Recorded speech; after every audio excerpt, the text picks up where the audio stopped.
എങ്ങു നിന്നീ കവിൾത്തട്ടിലി കുങ്കുമവർണ്ണം പകർന്നു. എങ്ങു നിന്നീ കവിൾത്തട്ടിലി കുങ്കുമവർണ്ണം പകർന്നു. മാതളപ്പൂക്കളിൽ നിന്നോ മലർവാകതളിത്തതിൽ നിന്നോ പാടിപ്പറന്നുപോ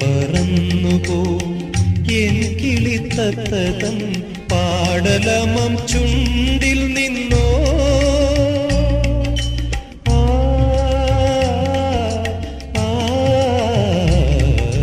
ചൈത്രം ചായം ചാലിച്ചു നിന്റെ ചിത്രം വരയ്ക്കുന്നു.